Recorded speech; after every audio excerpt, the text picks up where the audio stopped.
अनुरोध करूंगा आपके बीच में पूरे हिंदुस्तान में जाने माने हमारे लीडर चंद्रशेखर राउत जिसको बोलते हैं दलितों के मसलिया आवाज, उन्होंने कहीं जाना फ्लाइट है तो उनसे अनुरोध करूंगा वो भी आए और अपना समर्थन और सहयोग दें। धन्यवाद।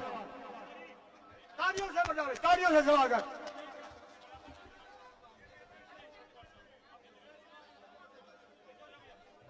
बहुत बहुत धन्यवाद।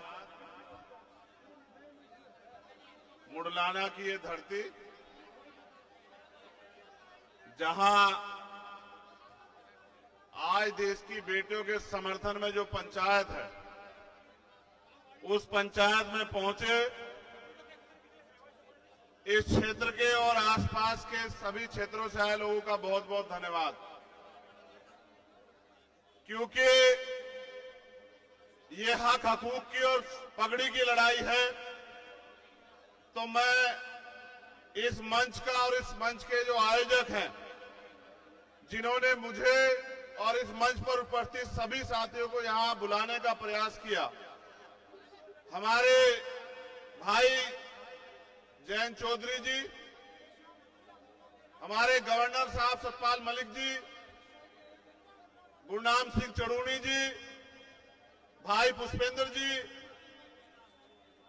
भाई सतपाल मलिक जी, सतपाल चौधरी जी और कमल बराड़ा जी जो हमारे साथ चल के आए, हमारी बहन सुमन हुड्डा जी जो आज इस मंच की शोभा बढ़ा रहे हैं, और हमारे ओलंपियन भाई बजरंग पुनिया जो यहां हमारे बीच उपस्थित हैं। क्योंकि मुझे जाना है, मेरे पास आजमगढ़ में एक प्रोग्राम है, मगर मेरी दिली इच्छा थी कि जहां अन्याय के खिलाफ बिगुल बजेगा, मैं उस लड़ाई को मजबूत करने के लिए आऊंगा। तो मैं आप यहां सबको नमस्कार करता हूं, जय भीम करता हूं। इसलिए करता हूं कि जहां एक तरफ देश की केंद्र की सरकार और जहां सभी प्रदेशों में भारतीय जनता पार्टी की सरकार है, वो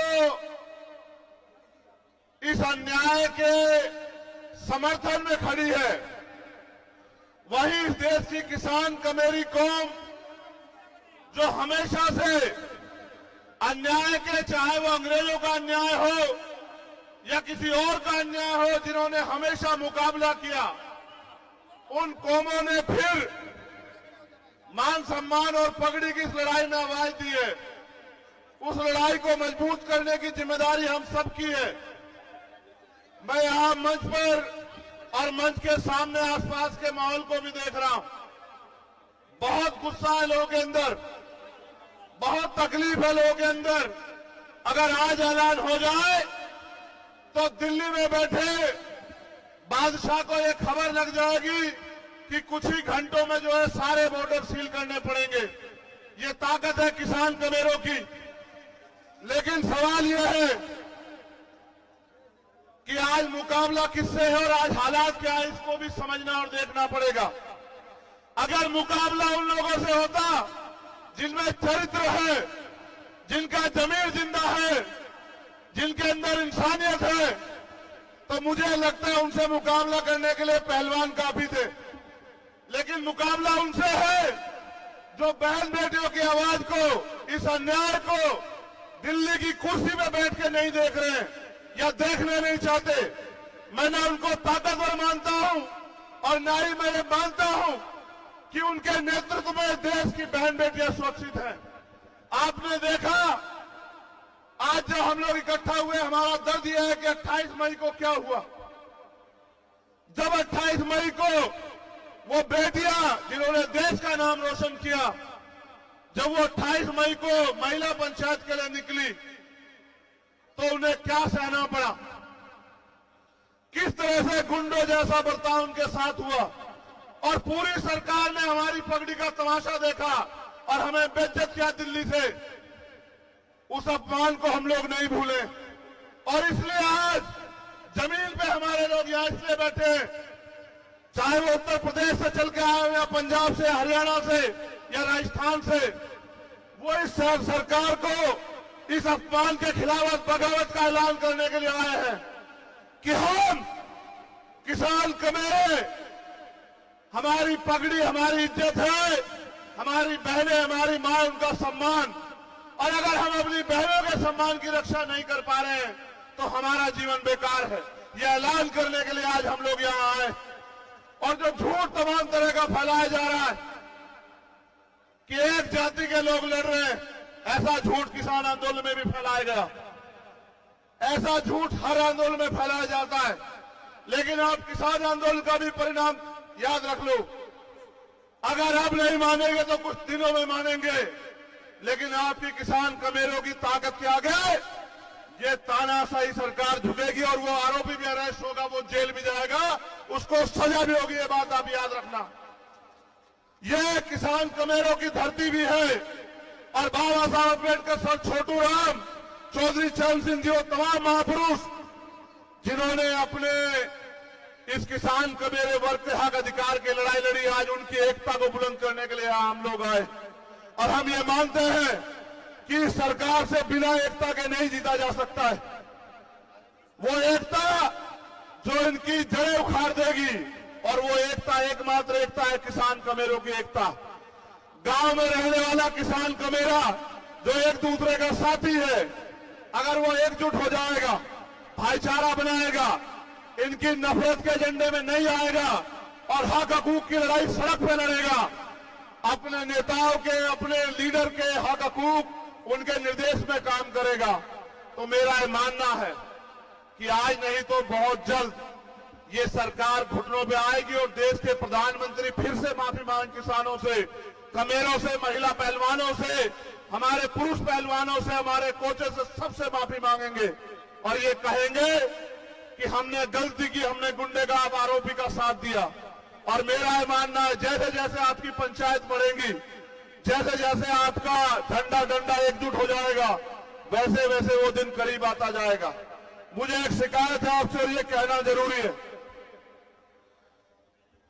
आज हमें अपनी पगड़ियों को अपनी बहनों के सम्मान में इकट्ठा कर लेना चाहिए। जब बात आन पे आ जाए, जब बात इज्जत पे आ जाए, तो फिर हमें अपने नाक को नहीं देखना चाहिए, अपनी पगड़ी को नहीं देखना चाहिए। हमारी पगड़ी, हमारी बहनें, हमारा गौरव, हमारा सम्मान।